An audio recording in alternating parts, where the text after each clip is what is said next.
시청자 여러분 안녕하십니까. 오늘도 강진 소식부터 전해드립니다. 대지진 일주일이 지났지만 희생자는 계속 늘고 있습니다.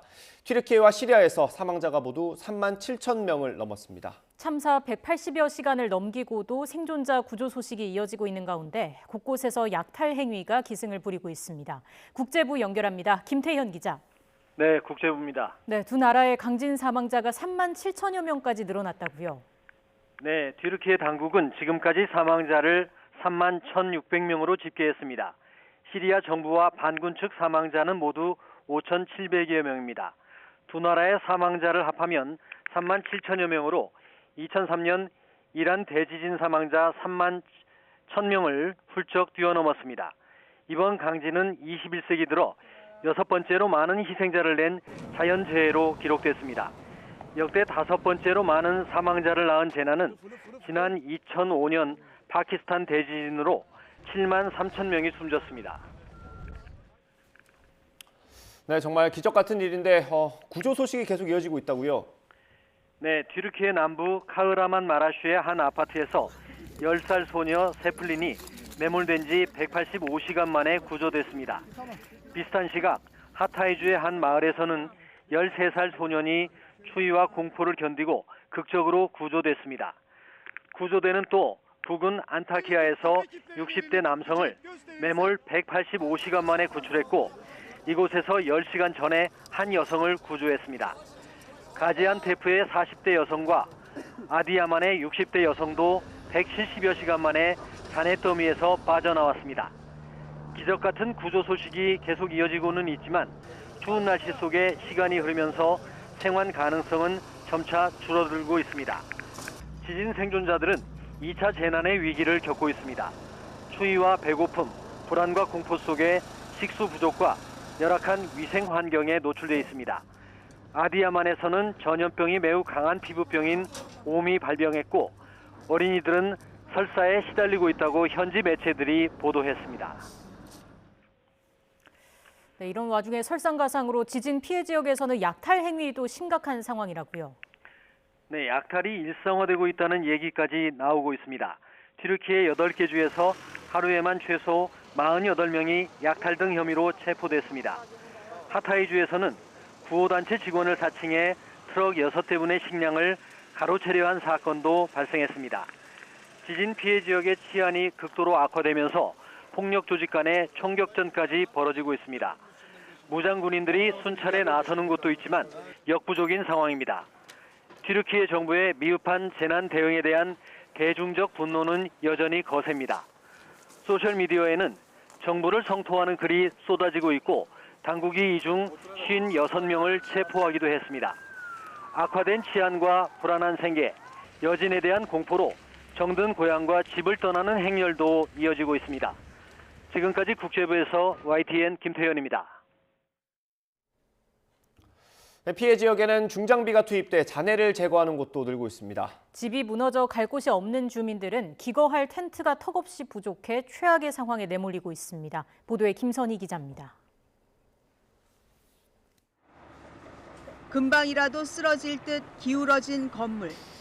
주민들은 오늘도 철골로 뒤덮인 콘크리트 더미에 망연자실 서 있습니다. 거리에서 지낸 지 벌써 수일째. 가장 참기 힘든 고통은 희망이 없다는 겁니다. Devletimizin en azından yani iyi yerleşim yeri yapılsın, denetim yapılsın. Yani insan Valla şimdi bugün artık 8. gün. Yani yine de Allah'tan umut kesilmez. Ben sanmıyorum şahsen yani. Şahsen. Evet. 일부 지역은 구조 작업이 취소되며 굴삭기로 잔해 제거 작업이 시작됐습니다. 아직도 간간히 생환 소식이 이어지고 있지만 잔해 철거 대상 지역은 점점 늘고 있습니다. 알레포를 찾은 UN 구호 사무총장은 지진의 구조 단계가 막바지에 왔다고 말했습니다. Zones of the earthquake is at the rescue phase and is dragging live people out from the rubble and finding those who died in the rubble. That's coming to a close. 카흐라만 마라슈의 7개 지역에서 구조 작업이 종료되는 등 이제 매몰자 구출보다 생존자들 지원에 초점이 옮겨가고 있습니다. 하지만 튀르키예와 시리아를 합쳐 여전히 약 3천만 명이 집을 잃고 추위와 배고픔, 약탈의 위험에 시달리고 있습니다. 특히 위생에 취약하고 물이 부족한 시리아는 콜레라 같은 수인성 전염병이 창궐하며 2차 재난으로 최악의 상황에 내몰리고 있습니다. YTN 김선입니다. 튀르키예를 향한 구호 물품 기부도 이어지고 있습니다. 그런데 더럽고 못 입는 옷이나 오래된 가전제품 등도 있어서 눈살을 찌푸리게 하고 있습니다. 자세한 상황 취재기자 연결해서 알아보겠습니다. 황보혜경 기자. 네, 인천에 있는 국제물류센터에 나와 있습니다. 네, 그곳이 튀르키예로 보내는 구호품들이 모이는 곳인 거죠? 네, 이곳은 인천국제공항과 가까워서 항공운송에 유리한 물류업체입니다. 주한 튀르키예 대사관 요청으로 지난 11일부터 전국 각지에서 모여드는 구호 물품을 취합해서 튀르키예 현지로 보내고 있는데요. 택배 상자를 실은 트레일러가 계속 들어오고 있고 직접 물품을 갖고 방문하는 시민들도 있습니다. 네, 그런데 현지가 겨울인 만큼 외투 등 겨울용품이 대부분이고요. 또 기저귀 등 영유아 용품도 있습니다. 이렇게 한쪽에 쌓아둔 가전제품들도 눈에 띄는데요. 한눈에 봐도 낡은 온풍기들이 쌓여 있습니다. 전기 주전자 안에는 물기까지 그대로 남아 있습니다. 위생도 문제지만 현지에서 제대로 작동하지 않을 수가 있어서 업체 측은 모두 폐기할 예정입니다. 네, 한국에 있는 튀르키예인 자원봉사자들은 매일 이곳을 찾아 물품 분류 작업을 돕고 있는데요. 고국에서 한국에 대한 이미지가 나빠질까 봐 튀르키예로 보낼 수 없는 물건들을 하나하나 골라내고 있습니다. 목소리를 직접 들어보시죠. 일단 한국 분들은 너무 많이 보내주셔서 너무 감사드리고, 그런데 가끔은 현지에 있는 피해자들이 못 쓸 것도 많이 있어요. 그런데 저희는 그걸 분리를 가끔 해야 되고. 빼낸 물품 가운데엔 때가 묻고 더러워진 옷까지나 추운 현지에선 신을 수 없는 여름 신발들도 쉽게 찾아볼 수 있습니다. 지금까지 이곳으로 전달된 국내 구호 물품만 40톤 가까이 되는데 이 가운데 10% 정도는 못 쓰는 물건들이라는 게 업체 측 설명입니다. 그렇다고 전부 폐기물로 처리해버릴 수도 없어서 일단 쌓아두고 있는 건데 시간이 갈수록 업체 고민도 깊어지고 있습니다. 튀르키예 대사관 측은 입던 옷이나 재활용품을 배송하는 건 자제해달라고 업체 측에 요청했습니다. 지금까지 인천국제물류업체에서 YTN 황보혜경입니다. 한일 외교차관이 워싱턴에서 만났습니다. 일제 강제징용 배상 문제를 논의하는 자리였는데 이견을 좁히지 못했습니다. 이에 앞서 한미일 외교차관은 북한의 핵 포기를 촉구하며 삼각 공조 강화를 재확인했습니다.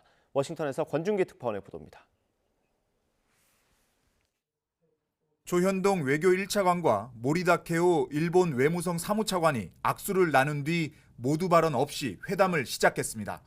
한일 외교차관 회담은 예정됐던 1시간을 훌쩍 넘겨 2시간 반 동안 이어졌습니다. 핵심 의제는 일제 강제징용 배상 문제에 대한 이견 조율, 전범기업 대신 재단 기금을 조성해 피해자 배상에 나서는 방안을 논의했지만 결론을 내진 못했습니다. 논의가 길어졌다는 것은 또 결론에 이르지는 못했다는 얘기도 되니까 아직도 우리가 협의를 더 해야 될 것으로 봅니다. 일본 기업의 사죄 등 성의 있는 조치와 기금의 전범 기업을 포함할지 여부 등에서 접점을 찾지 못하는 것으로 알려진 가운데 구체적인 이견은 밝히지 않았습니다. 특정한 사안에 대해서 설명을 드리기는 좀 곤란하고요. 왜냐하면 우리뿐 아니라 지금 일본 측도 굉장히 지금의 동향에 대해서 민감해하고. 조 1차관은 후쿠시마 오염수 방류와 관련한 국민적 우려를 전달했고 일본 모리 차관은 국제 기준에 부합하도록 노력하고 있다고 설명했습니다. 한일 차관 회담에 앞서 미 국무부에서 열린 한미일 3국 외교차관 회담에서는 북핵 문제에 맞서 삼각 공조를 강화하기로 했습니다. 북한의 핵 포기를 촉구하면서 대화에 복귀할 것을 거듭 강조했습니다. Standing united, our nations will deter the DPRK and urge it to give up its nuclear weapons program and abide by its obligations under UN Security Council resolutions. 중국 정찰 풍선과 관련해 한일 외교차관은 영토 주권 침해에 단호히 반대한다며 미국에 대한 지지 입장을 밝혔습니다. 이번 주말 독일 뮌헨에서 한일 외교장관이 만날 가능성이 있어 강제징용 배상 문제와 관련한 이견을 좁히고 결론에 근접할 수 있을지 주목됩니다. 워싱턴에서 YTN 권준기입니다. 중국인들의 한국행 단기 비자 발급이 재개된 어제 중국 내 한국 대사관과 총영사관을 찾은 비자 신청자가 지난주와 비교해서 급격히 늘어난 걸로 파악됐습니다. 베이징의 주중 대사관 관계자는 단기 비자 제한 해제 직전인 지난 10일 주중 대사관이 접수한 한국행 비자 신청 건수는 모두 109건으로 어제 하루 장단기 비자를 합해 272건을 접수한 걸로 파악됐다고 전했습니다. 다만 아직 중국이 해외 단체 관광을 허용한 20개 나라에 한국이 포함되지 않았고 항공 노선 증편도 잠정 중단된 상황이라서 본격적인 한국 여행이 재개되기까지는 시간이 소요될 전망입니다. 대장동 개발 비리를 수사하는 검찰이 화천대유 대주주 김만배 씨에 대해 또 한 번 구속영장을 청구했습니다. 지난해 11월 구속기간 만료로 풀려난 지 2달여 만입니다. 취재기자 연결합니다. 나혜인 기자. 네, 서울중앙지방검찰청입니다. 네, 검찰이 김만배 씨의 신병을 다시 확보하려는 이유부터 설명해 주시죠. 네, 대장동 사건을 수사하는 서울중앙지검 반부패 수사일부가 김만배 씨의 사전 구속영장에 적시한 혐의는 3가지입니다. 범죄 수익 은닉과 증거인멸 교사, 증거 은닉 교사 혐의입니다. 먼저 대장동 수사가 시작된 재작년 10월부터 지난해 11월까지 개발사업 관련 범죄 수익 340억 원을 수표로 빼서 차명 오피스텔이나 대여금고에 숨긴 혐의가 대표적입니다. 지난달 김 씨의 측근 화천대유 이한성 공동대표와 최우향 이사가 구속 기소될 때 275억 원이 적용됐었는데 70억 원 가까이 늘었습니다. 당시 김 씨는 측근들이 체포되자 극단적 선택을 시도하기도 했는데 최근 상태가 나아져서 다시 조사도 받고 법정에도 섰지만 검찰이 결국 다시 신병 확보 카드를 꺼내들었습니다. 검찰은 또 김 씨가 재작년 9월 지인에게 대장동 사건의 증거가 저장된 자신의 휴대전화를 불태워 버리게 지시한 혐의도 적용했습니다. 지난해 말에는 법원에서 대장동 수익을 처분하지 못하도록 추징보전 명령을 내리자 압류 집행에 대비해 역시 지인에게 142억 원어치 수표 실물을 숨기라고 지시한 혐의도 포착했습니다. 검찰은 이 수표가 범죄 수익 은닉 범행의 물증이라고도 했습니다. 검찰은 지난해 말 김 씨가 퇴원하자 여러 차례 소환해 범죄 수익 용처를 계속 추궁해왔습니다. 또 2차례 진행된 이재명 더불어민주당 대표의 소환 조사를 앞두고도 김 씨는 수차례 불려가 천화동인 지분약속 혐의와 이 대표의 관여 여부를 강도 높게 조사받았습니다. 지난달엔 대장동 일당과 함께 이해충돌방지법 위반 혐의로 추가 기소됐고 반면 최근에는 곽상도 전 의원 아들을 통해 뇌물을 준 혐의에 1심 법원에서 무죄를 받기도 했습니다. 검찰은 이르면 이번 주 이재명 대표에 대한 구속영장 청구도 검토하고 있고 또 곽 전 의원의 1심 판결을 뒤집으려는 강한 의지도 내비치고 있는데요. 대장동 핵심 인물인 김 씨의 신병을 다시 확보하려는 건 이런 추가 수사와도 무관치 않아 보입니다. 지금까지 서울중앙지검에서 전해드렸습니다. 더불어민주당 정성호 의원은 뇌물수수 등 혐의로 구속된 김용 전 민주연구원 부원장과 정진상 전 당대표 정무실장을 면회하며 회유하려 했다는 의혹과 관련해 위로와 격려 차원의 대화를 나눴을 뿐이라고 반박했습니다. 정 의원은 오늘 국회에서 기자회견을 열고 검찰이 공무상 비밀 누설을 하며 이재명 대표에 대한 구속 분위기를 만들려는 위험한 행태를 벌이고 있다며 이같이 밝혔습니다. 정 의원은 지난해 12월과 지난달 김 전 부원장과 정 전 실장을 정식 접견 신청 절차를 거쳐 한 차례씩 면회했고 교도관 입회 아래 대화를 나눴다고 설명했습니다. 특히 두 사람이 과거 상황이 잘 기억나지 않는다고 해 무죄를 입증하려면 알리바이가 있어야 한다는 법률 조언을 해줬고 여당과 정권이 힘들게 가고 있어 다음에 이재명 대통령이 되지 않겠느냐는 사담을 나눈 것이라고 말했습니다. 국민의힘 당대표 후보들이 오늘 부산에서 2번째 합동연설회에 나섭니다. 집권 여당 전당대회에 대통령 탄핵과 당정 일체론이 등장하는 등 과열 양상도 보이고 있습니다. 야권에서는 특검 추진 움직임에 속도가 붙고 있습니다. 정치권 소식 취재기자 연결해서 알아보겠습니다. 김경수 기자. 네, 국회입니다. 네, 먼저 국민의힘 상황부터 짚어보겠습니다. 차기 지도부 선거에 출마한 후보들 오늘은 부산에 모인다고요? 네, 어제 제주에서 시작된 국민의힘 전당대회 권역별 합동연설회가 오늘은 부산에서 열립니다. 당대표 후보와 최고위원 후보들이 전국을 돌며 지지를 호소하고 있는데 초반부터 치열한 공방전이 펼쳐지고 있습니다. 특히 대선 주자가 당대표가 되면 대통령 탄핵이 우려된다는 김기현 후보 발언에서 시작된 공방이 당정 일체론으로 번지는 모양새입니다. 친윤 핵심 의원들이 김 후보 발언은 당과 정부의 화합이 중요하다는 뜻이었다며 일제히 거들고 나선 건데 안철수 후보 측은 궤변이라며 탄핵 등 발언에 대한 김 후보의 사과를 요구하고 있습니다. 당권 주자들 사이 신경전이 갈수록 고조되고 있는데 오늘 연설회와 내일 첫 TV 토론회에서도 이 문제가 쟁점이 될지 관심입니다. 네, 야당의 특검 추진 움직임도 자세히 전해주시죠. 네, 정의당이 오늘 오전 이른바 50억 클럽 특검법 추진을 공식화했습니다. 곽상도 전 의원이 아들의 50억 원 퇴직금과 관련해 뇌물 혐의 무죄 판결을 받은 것을 두고 국민적 공분이 커지고 있다고 주장했습니다. 우리 아빠는 왜 곽상도가 아닐까? 곽상도 전 의원이 뇌물죄 무죄 판결을 받은 뒤 청년들과 부모님들이 뱉은 공분과 자괴감 섞인 한탄입니다. 정의당은 특검 수사 범위를 대장동 일당이 로비했다는 50억 클럽 인물들로 국한하고 정의당을 포함한 비교섭 단체 3당이 특검 후보 추천을 맡아야 한다고 강조했습니다. 반면 더불어민주당은 50억 클럽을 포함해 대장동 의혹 전반에 대한 특검과 김건희 여사 주가 조작 연루 의혹까지 쌍특검을 하자고 주장하고 있는데요. 박홍근 민주당 원내대표는 어제 국회 연설에 이어 오늘 회의에서도 김건희 여사 특검이 반드시 필요하다며 정의당의 협조를 촉구했습니다. 정의당이 대장동 50억 클럽만 특검을 하고 김건희 여사는 여전히 검사들에게만 맡기자고 한다면 우리 국민은 납득하지 못할 것입니다. 네, 민주당 정성호 의원이 구속 수감 중인 이재명 대표의 측근들을 만났다는 언론 보도가 나왔는데 정 의원이 이에 대한 입장을 밝혔죠. 네, 친 이재명계 좌장으로 꼽히는 정성호 의원이 수감 중인 정진상 전 민주당 대표실 정무조정실장과 김용 전 민주연구원 부원장을 찾아갔다는 게 해당 언론 보도의 내용인데요. 정 의원이 이대로 가면 이재명 대표가 대통령이 되는 것이라며 회유성 발언을 했다는 내용도 포함되어 있었습니다.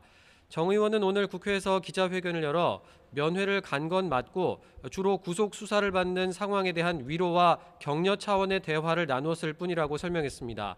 또 과거 변호사로서 경험을 토대로 재판 준비를 철저히 하라는 일반적인 조언을 했는데 검찰이 언론 플레이를 한다고 비판했습니다.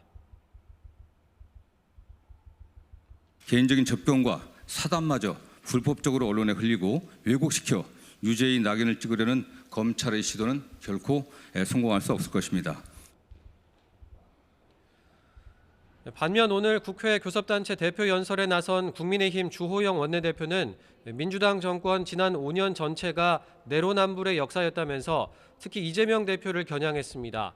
과거 죄를 지으면 대통령도 구속되는 나라를 만들어야 한다던 이 대표가 자신에 대한 수사는 정치 탄압이라고 주장한다는 겁니다. 현재 이재명 더불어민주당 대표가 여러 가지 부정부패 혐의를 받고 있는 것은 더불어민주당뿐만 아니라 국회 전체 위신을 떨어뜨리고 있습니다.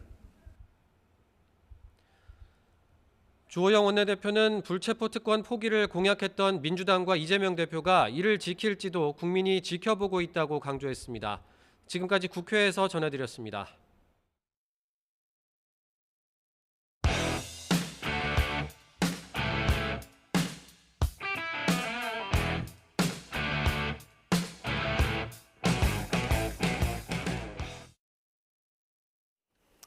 오늘의 정치권 이슈 짚어보겠습니다. 성일종 국민의힘 정책위의장, 전재수 더불어민주당 의원 두 분과 함께합니다. 어서 오십시오. 네, 안녕하십니까? 네, 카메라가 들어오지 않을 때 저희가 예고편을 찍었고요. 지금부터 본격적으로 대답을 해볼 텐데 일단 도이치모터스 주가 조작 사건 1심 판결문 내용부터 좀 다뤄볼 텐데 의원님 먼저. 이런 겁니다. 너무 길어서 다는 못 봤지만 요약문을 보면 명확하게 나와 있습니다. 그러니까 주가 조작이 있잖아요.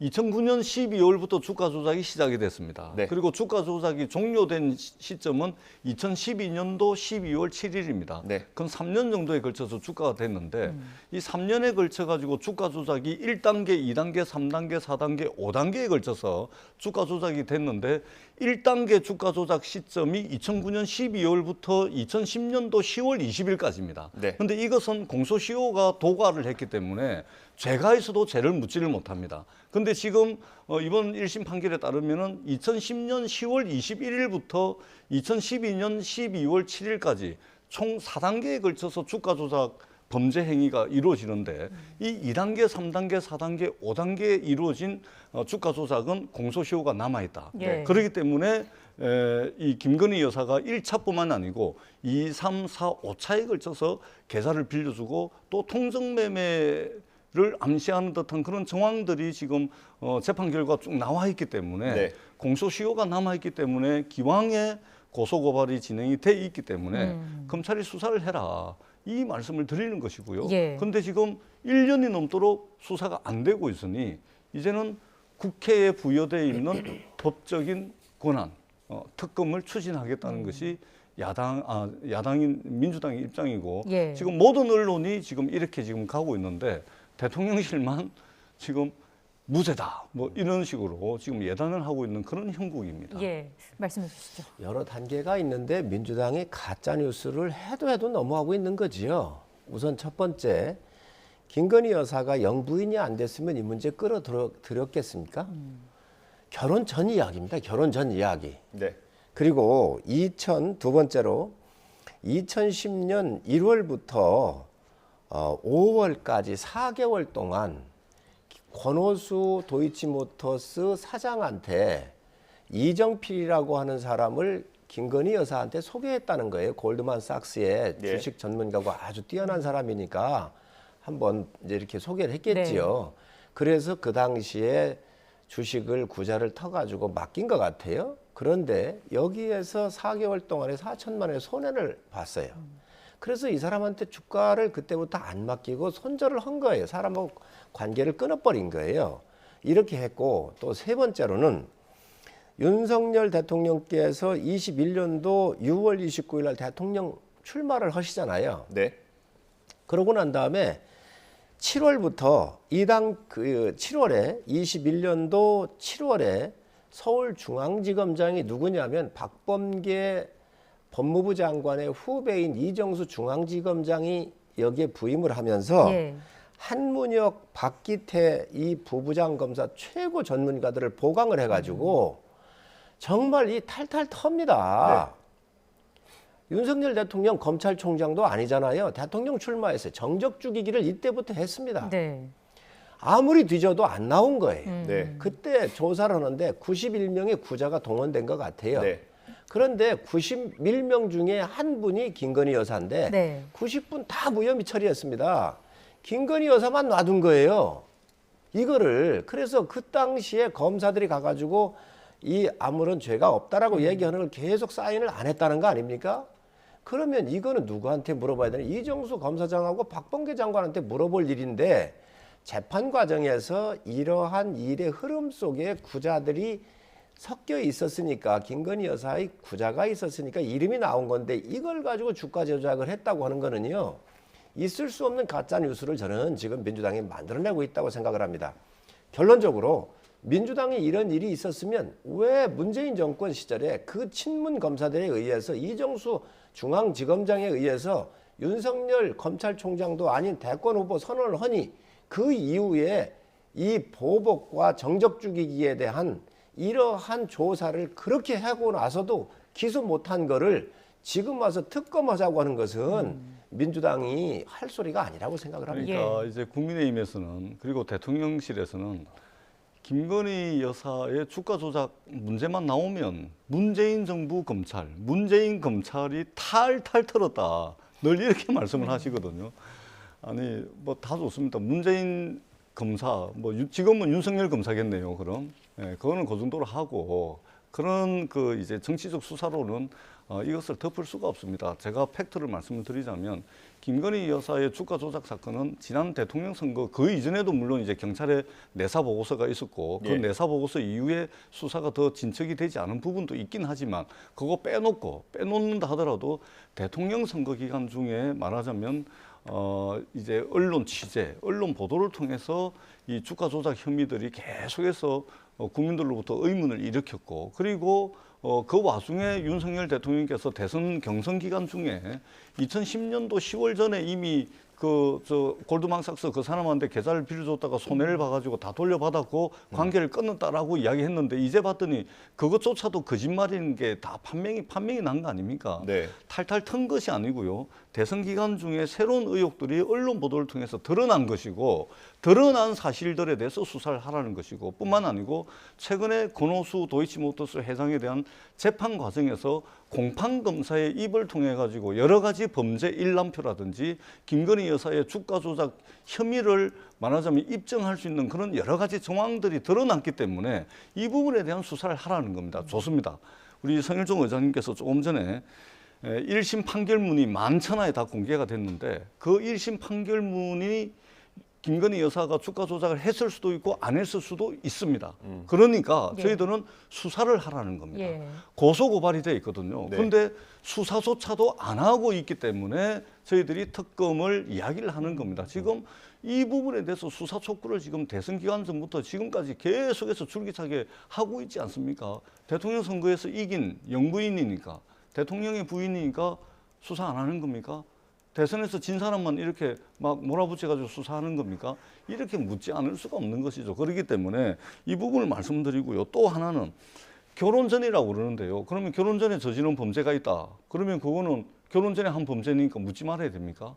그거는 말이 안 되는 것이죠. 뿐만 아니고 그 윤석열 대통령께서 이전에 대선 기간 중에 이제 했던 말씀이 거짓말로 판명이 났으니까 거짓말한 부분에 대해서는 적어도 국정 최고 책임자로서 어떤 메시지가 있어야 되지 않겠습니까? 이것조차도 부인하시겠습니까? 그렇기 때문에 한 매듭 좀 풀어주십사라는 말씀을 꼭 드리고 다시 한번 검찰의 수사를 촉구합니다. 뭐가 거짓말이라는 거지? 법원도 유죄를 인정할 수가 없어요. 뭐가 거짓말이라는 거죠? 윤석열 대통령이 무엇을 거짓말했다는 거죠? 제가 말씀드릴까요? 아니 잠깐만요. 제가 말씀드릴게요. 잠깐만요. 도대체 나는 저 민주당의 정치 공세를 도저히 이해할 수가 없어요. 많은 국민들이 아실 거예요. 이재명 대표의 이 범죄 혐의가 한두 군데입니까? 너무 많은 거예요. 그러니까 이 김건희 여사를 끌어들여 가지고 얘기를 하는 건데 지금 아까도 말씀드렸지만 문재인 대통령, 윤석열 대통령께서 검찰총장을 그렇게 박해받으면서 나왔고 그로 인해서 21년도 6월 29일 날 대통령 선거 출마를 선언을 하니까 그 이후에 친문 검사들이 문재인 정권에서 탈탈 털어놓고 지금 뭐 새로운 사실이 나왔다고 그러는데 그 당시 수사할 때 나왔었던 이야기가 또 지금 재생을 한 거예요. 민주당이 그렇게 하고 있는 거예요. 그러면 하신 말씀 또 하시고 아니 팩트이기 때문에 그렇습니다. 그러면 그 당시에 왜 이거를 기소를 못 해놓고 지금 와서 하느냐는 얘기지요. 그리고 91명 속에서 90명이 무혐의 처리해놓고 왜 김건희 여사만 친문검사에서 남겨놨냐는 거예요. 그래놓고 그것도 지금 와가지고 마치 무슨 범죄 혐의가 있는 양 주가 조작이 있는 것 마냥 지금 특검을 요구하고 있는데 지금 현재 이재명 대표가 검찰 포토라인에 쓰고 지금 현재 피해자 코스프레 하고 있으니 이거로 지금 물타기를 해주려고 하는 정치적인 공세에 이게 국민이 속고 있는 거 아니에요. 정말 저는 양심 있는 정치를 기대합니다. 제가 한 말씀만 더 드리자면 우리 성일종 의장님께 드리는 말씀이 아니고 국민의힘 의원들이 김건희 여사 이야기만 나오면 좀 짠합니다. 좀 안쓰럽습니다. 지켜보기에. 김건희 여사 이야기만 나오면 사실 말도 안 되는 거 가지고서 보호를 하려고 들은지 참 짠하다 못해 안쓰럽다라는 말씀을 드리고요. 또 한 가지는 이재명 대표 물타기 방탄이라고 이제 말씀을 하시는데 뭐 그렇게 보여질 수도 있습니다. 근데 한번 봅시다. 지금 이렇게 한다 그래서 이재명 대표를 향한 수사가 중단됩니까? 이재명 대표를 향한 수사가 안 됩니까? 기소 안 할 겁니까? 예? 지금 이재명 대표 수사하는 검사들 어디 다른 데로 보내버리고 수사팀 해체합니까? 물타기가 됩니까? 아니지 않습니까? 실체도 없는 방탄 이야기를 하고 있습니다. 오히려 이재명 대표에 대한 수사 하시라니까요. 마음대로 하시고요. 지금도 차고 넘치게 수사를 하고 있지 않습니까? 어떻게 이재명 대표에 대해서 검사 60명, 70명, 80명이 붙고 거기에 검찰 수사관 100명, 200명이 붙어서 여러 수백 군데에 걸친 압수수색을 하고 있지 않습니까? 예. 차고 넘치도록 수사를 하고 있는데 무슨 방탄을 한단 말입니까? 방탄해가지고 무슨 수사가 안 되기를 합니까? 소환을 안 하기를 합니까? 포토라인에 안 세우기를 합니까? 저는 그런 정치적 주장은 가능해도 사실이 아니다. 실체가 없는 말씀이다. 이 말씀 꼭 드리고 김건희 여사와 관련해서는 대한민국이 법이 지배하는 국가라는 것을 보여주십시오. 헌법 11조에 대한민국 국민은 법 앞에 만인이 평등하다. 헌법 11조 조항입니다. 이 헌법 11조가 빈말이 아니라는 것을 윤석열 정부에서 보여주십사 하는 말씀을 드리겠습니다. 저는 윤석열 총장께서 민주당이 그렇게 수사하고 할 때 박수를 보내고 참 의인같이 만들어 놨었어요. 네. 자기들 울산 부정선거에서부터 탈원전 사건에 대한 밤에 휴일에 들어가 가지고 정부 문서건을 몇백 건을 갖다가 다 파괴시키고 이랬거든요. 조국같이 이런 정말로 있을 수 없는 사건이 났었을 때 수사를 하니까 윤석열을 박해가 시작된 거예요. 박해하면서 윤석열이 무슨 티끌 하나도 있었으면 윤석열 총장을 놔뒀겠습니까?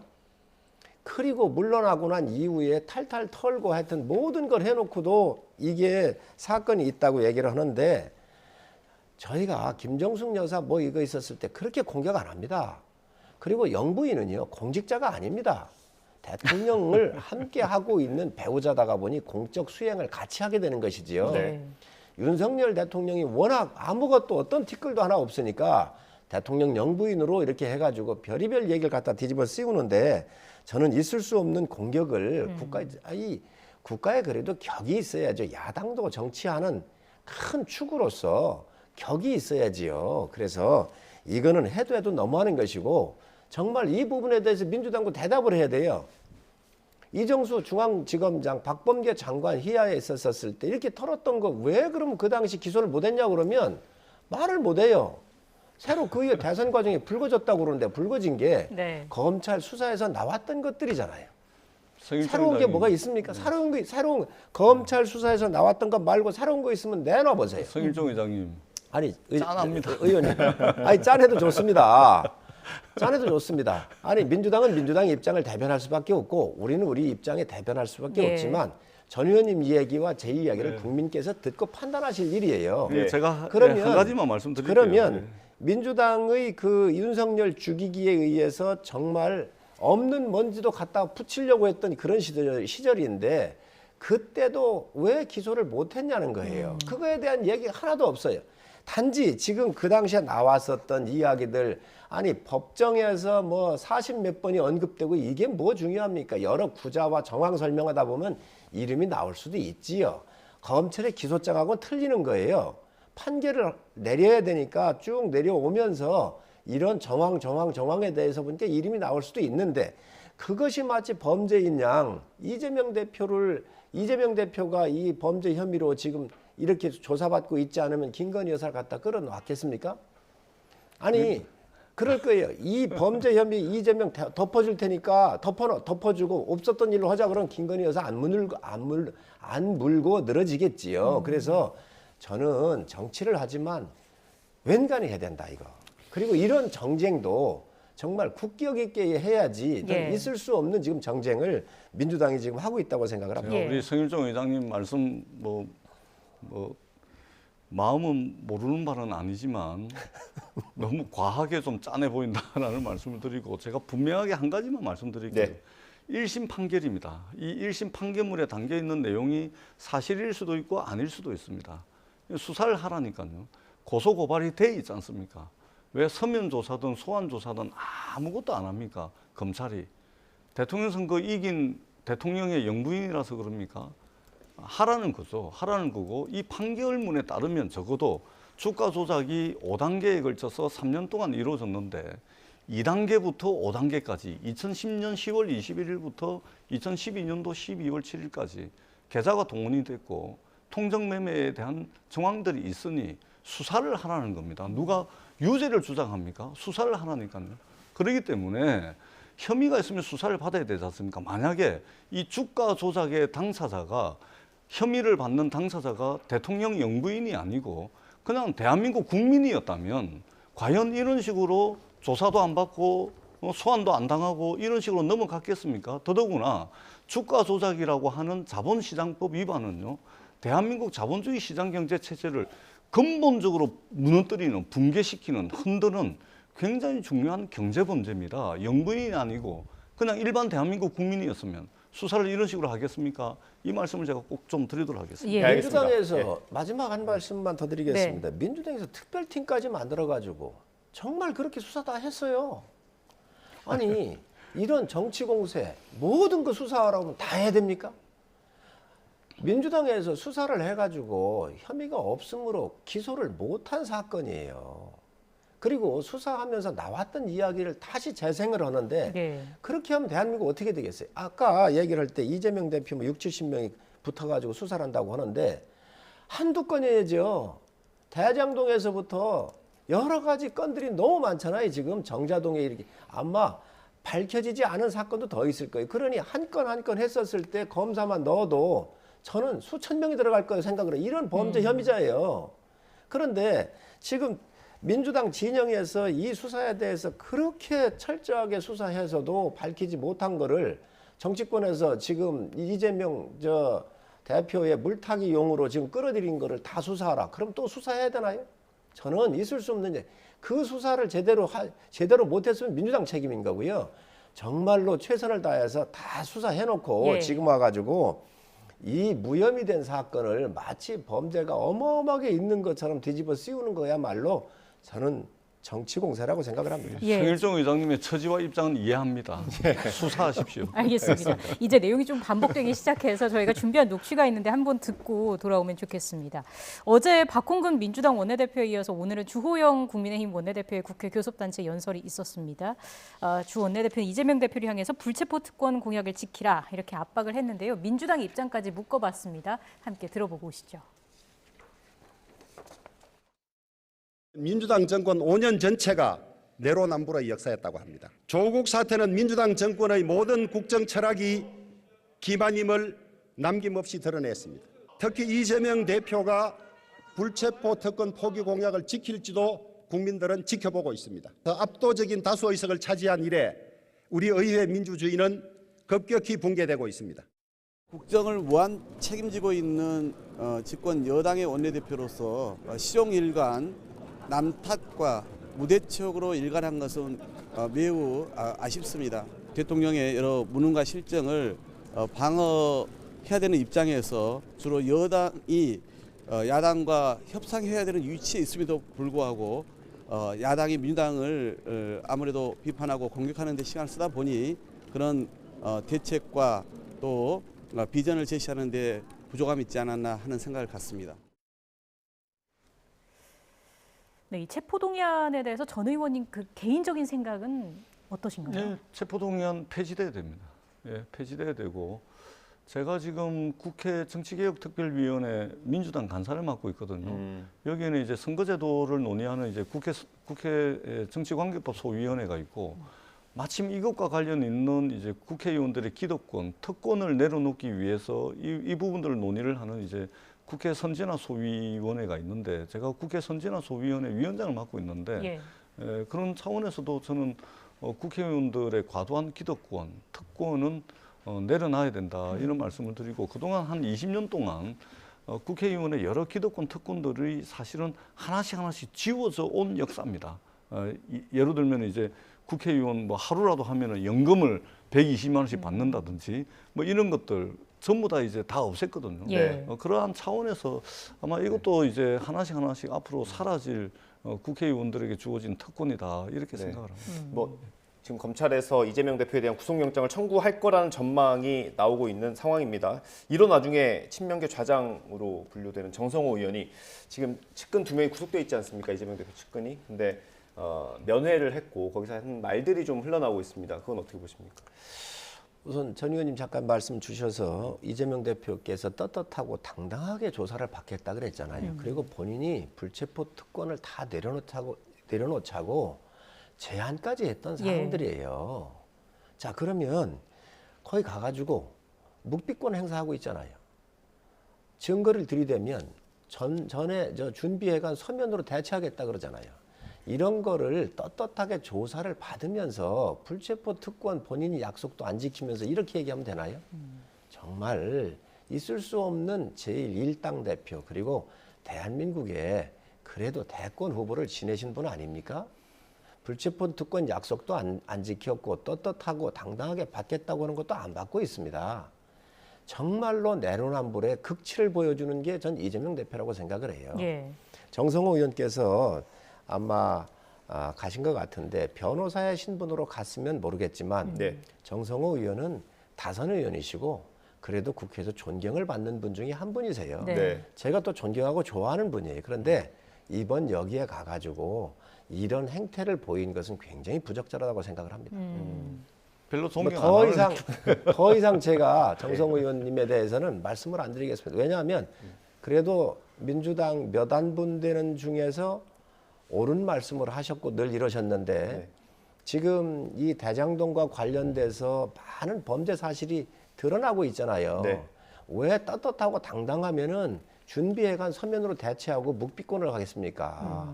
본인이 설계하고 본인이 결제한 거예요. 그로부터 많은 피해를 준 것이고요.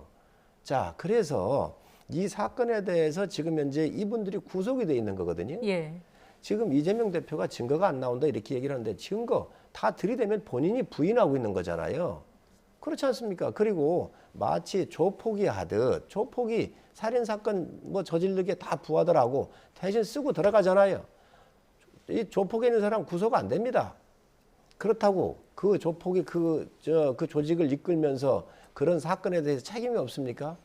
이러한 행태를 보이는 것은 대한민국 있을 수 없는 헌정사에 큰 오점을 남기고 있는 것이고요. 아무리 본인이 부인하고 덮으려 해도 범죄 사실 덮어질 수가 없습니다. 국민들께 다 알고 계십니다. 그 정성호 의원이 오늘 바로 기자회견을 열어서 반박하기도 했고요. YTN에 출연도 했는데 뭐 핵심은 이거였습니다. 검찰이 정보를 흘려서 이재명 대표에 대한 구속 분위기를 만들려고 한다라는 반박이었거든요. 충분히 공감할 수 있는 말씀이시죠. 왜 그러냐면 우리가 이제 교도소에 일반 면회를 가게 되면 옆에 교도관이 배석을 해가지고 무슨 내용을 주고받는지 전부 다 이게 다 메모를 다 합니다. 기록으로 남깁니다. 근데 이것은 이제 일반 면회가 아니고 특별 면회거든요. 특별 면회는 있잖아요. 굉장히 이례적이고 특수한 경우를 제외하고는 교도관이 기록으로 잘 남기질 않습니다. 그 내용 자체가? 내용 자체가 주고받는 대화 그렇습니다.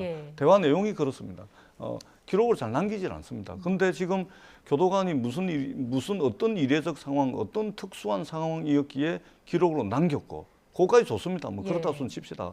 근데 기록으로 남긴 그것이 꼭 정성호 의원이 마치 회유를 하려고 했다라는 뉘앙스를 풍길 수 있는 그 부분만 쏙 발췌를 해서 그것까지 좋습니다. 근데 그게 또 특정 언론을 통해서 보도가 됩니다. 이 과정이 어떻게 된 거죠? 이것은 있잖아요. 아마 형사소송법 위반일 겁니다. 이것은.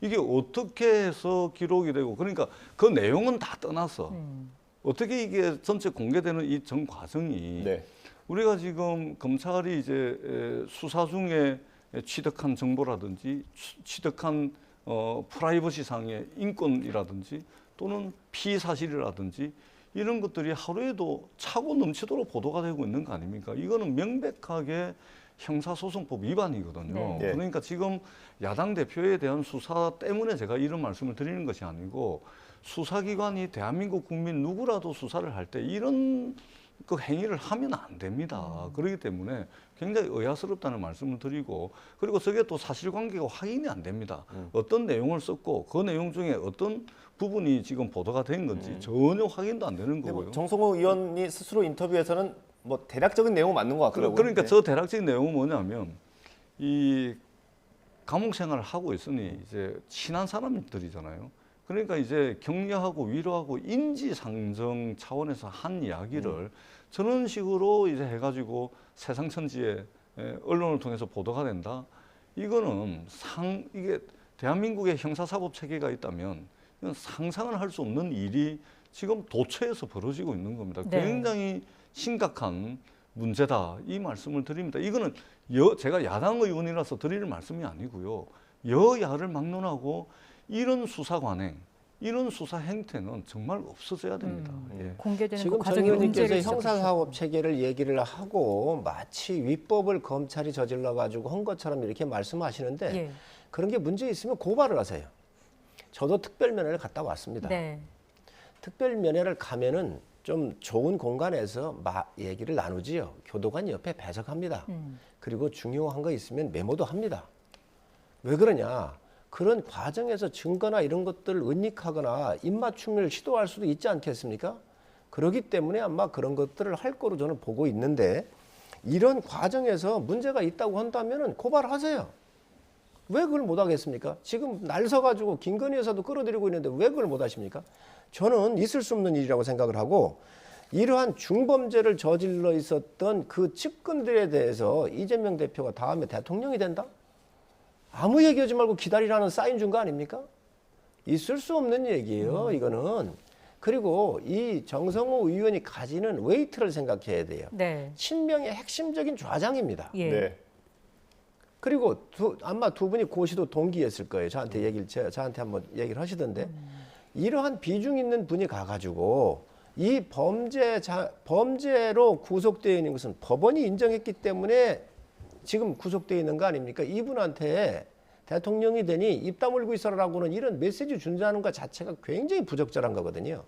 지금 이런 것들에 대해서 문제 제기를 더 해야지 지금 이게 어떻게 흘러나왔느냐 뭐 이런 얘기할 때가 아닙니다.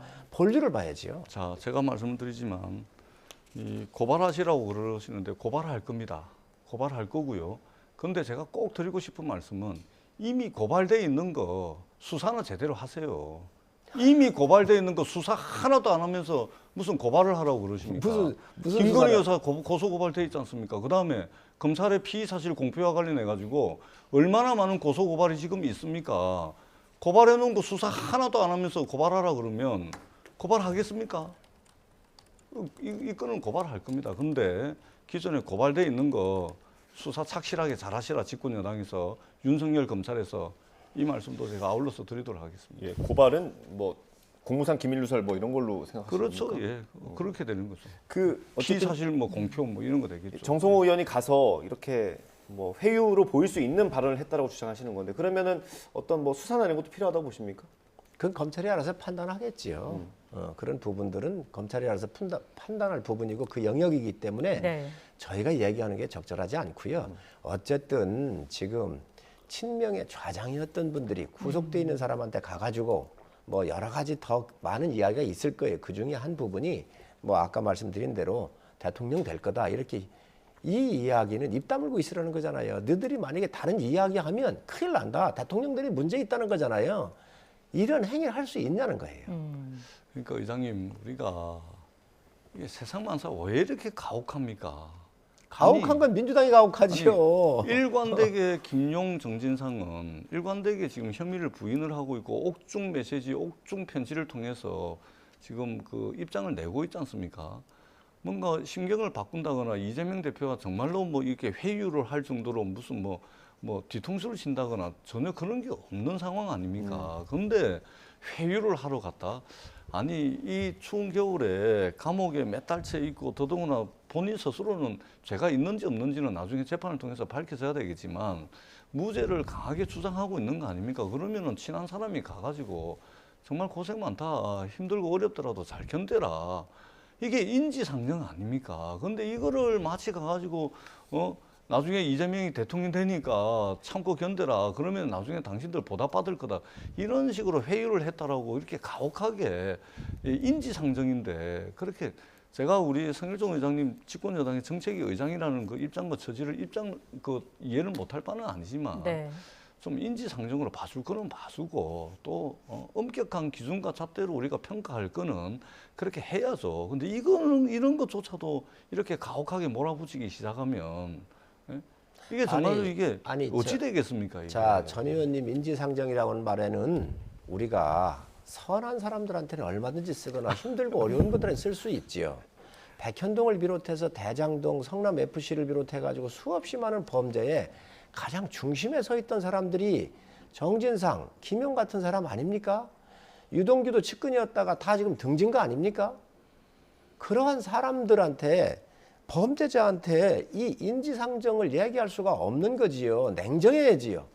법으로 지금 심판을 받아야 될 사람들입니다. 네.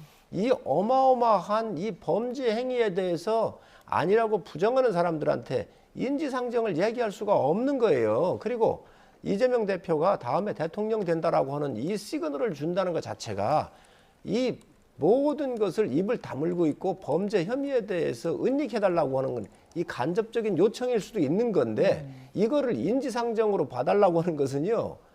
정말로 아까 얘기하는 대한민국의 법이 살아있음을 정말로 보여줘야 되는데 법이 없으면 무법지대라고 지금 현재 강요하는 거하고 똑같은 거예요. 그러니까 법이 살아있다는 그 입증을 왜 김건희 여사한테는 안 합니까? 자기들이 수사 다 해놓고 장모님께는 또 대통령 장모님께는 왜 또 안 합니까? 다시 반복이 될 것 같네요. 저희들이 그러니까 분리하면 김건희 여사 끌어들인다니까요. 지금 법원이 다 그것도 법원에서 무죄라고 하고 죄가 없다고 판결 내놓은 거 아니에요.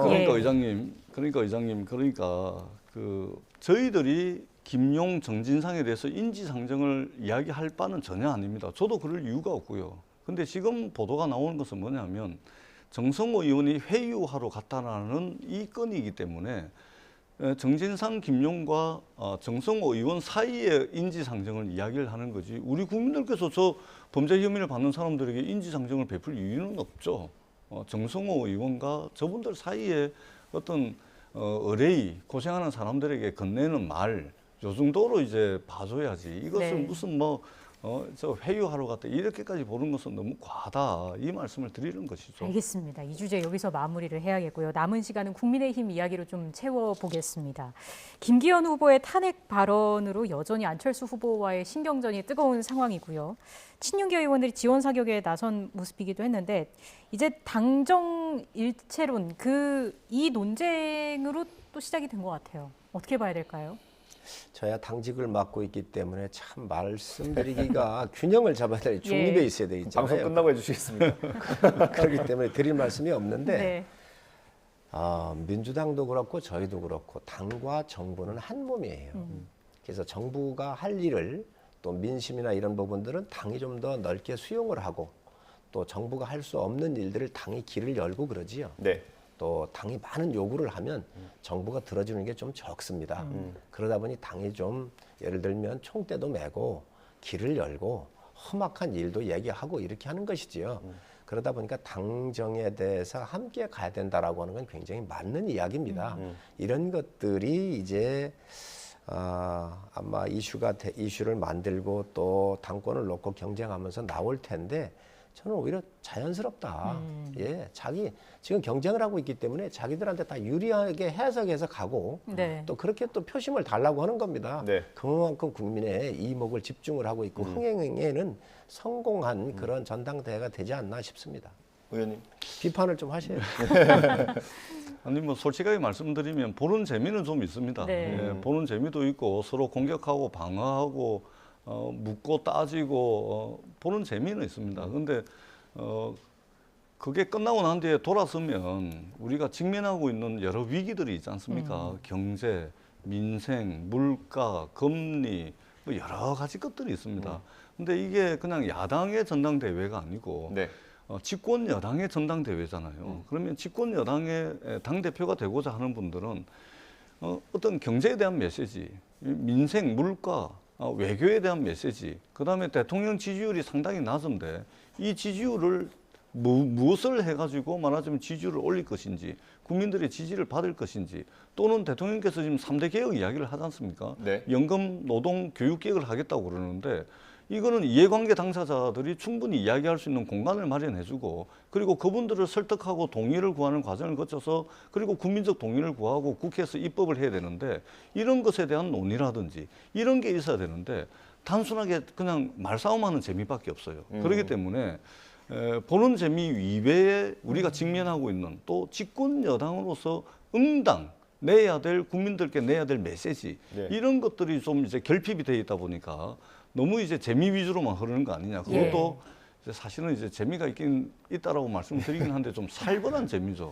거의 뭐 죽일 것 같은 이런 이제 재미만 있어가지고 조금 아쉽다. 그래서 그런 이제 앞으로 한 보름 이상 남았기 때문에 정말로 우리 국민들이 원하는 어떤 집권 여당의 뭔가 좀 기대고 싶은 그런 모습의 전당대회가 좀 됐으면 좋겠다라는 그런 바람을 가지고 있습니다. 그래도 후하게 평가를. 알겠습니다. 좀 다른 얘기인데 의원님께 여쭤보고 싶어가지고 당에서는 좀 이런 목소리도 나오더라고요. 지금 천하람 후보가 굉장히 뭐 아직까지 돌풍인지 아닌지 확인이 안 되지만 굉장히 좀 역할을 하고 있지 않습니까? 당에서 젊은 주자로서. 사실은 민주당에 그런 사람이 없어서 아쉽다라는 목소리가 조금씩 있습니다. 그 사실은 이제 천하람 후보와 같은 어떤 이제 기풍 어떤 조직이 있으면 그 조직의 분위기, 기풍 뭐 이런 거 있지 않습니까? 그런 게 이제 사실은 이제 민주당의 트레이드 마크였죠. 근데 민주당이 뭐 사라진 것은 아니고 지금 이제 전당대회가 이제 국민의힘에서 열리니까 그런 기풍이 있는 것은 상당히 저는 이건 여야를 막론하고 저는 상당히 좀 좋은 현상이다 이렇게 봅니다. 사실은 정당이라는 것이 정당 한 군데만 잘해가지고는 이게 대한민국 정당 또는 대한민국 정치가 발전하는 게 아니거든요. 앞서거니 뒤서거니 때로는 견인하고 때로는 쫓아가면서 경쟁을 하면서 이게 정당 정치도 발전을 하고 그 속에서 이제 민주주의가 더 이제 심화되고 그런 거 아니겠습니까? 그런 차원에서 상당히 긍정적으로 보고 있는데 오히려 국민의힘에서 박수를 쳐야 되는데 그냥 못 죽여가지고 못 잡아먹어가지고 안다는 것이 상당히 좀 보는 데 있어서는 좀 아쉽다. 오히려 박수 쳐주고 격려해주고 그것이 결국은 국민의힘의 큰 에너지가 되거든요. 사실은 저런 분들이 이제 돌풍을 일으키면 야당인 저희들이 상당히 이제 긴장할 수밖에 없죠. 천 의원님께서 아주 좋은 평가를 해주시는데 이제 저희 당의 넓은 스펙트럼을 보여주고 있는 거거든요. 김기현 후보의 정통성을 가지고 있는 분이에요. 당을 오랫동안 지켰고 또 많은 핍박과 어려움도 극복해내셨던 분이고 원내대표도 하셨고 그래서 주류적 측면에서는 굉장히 힘을 갖고 계신 분이 또 김기현 후보시고요. 안철수 후보 같은 경우는 대선 때 이제 들어오신 분 아닌가요? 지지선언하고 그 이후에 합당을 해서 이렇게 합당해서 들어왔지만 그 안에 또 일정한 또 새로 국민들 당원들께서 도 지지를 받고 있다고 하는 거는 굉장히 당이 다양성을 가지고 있다는 이야기고요. 청년을 대표하고 있는 이 천하람 후보 같은 경우도 지금 현재 돌풍을 일으키면서 또 청년들의 힘을 가지고 당에 에너지를 넣고 있는 거거든요. 그러니까 청장년 그리고 외부에 있던 사람 들어와서도 용광로 속에 자기 역할과 지분이 이렇게 인정해주고 있는 거예요. 그런 면에서 볼 때는 비교적 당이 전당대회를 통해서 역동성이 있고 다양한 다양성을 존중하면서 대표성을 지금 서로 인정하고 있는 거 아닌가. 그래서 흥행이 되고 있다고 판단하고 있습니다. 그러니까 국민의힘 당은 그렇는데 대통령께서 그 다양성을 밟고 획일화를 추구하는 그래서 이준석 대표 제끼고 유승민 대표 마무리되나 싶었는데 이렇게 해서 결국은 이 다양성의 싹을 다 자르고 가는 대통령의 리더십이 참 아쉽다. 야당도 만나고 노동자도 만나고 노조도 만나고 국민의힘 내 자기 편 아닌 유승민도 만나고 이준석도 만나고 좀 그런 대통령의 모습을 볼 수는 없을까요? 알겠습니다. 야당 대표만 바꿔주시면 바로 연결하실 수 있습니다. 저희 그래서 여기 밑에 나오는 게 오네오 화면이거든요. 지금 PD가 빨리 끝내달라고 풀샷을 잡아놨어요. 시간이 다 돼가지고요. 죄송합니다. 그래서 마무리하겠습니다. 성일종 국민의힘 정책위의장 전재수 더불어민주당 의원이었습니다. 고맙습니다. 감사합니다.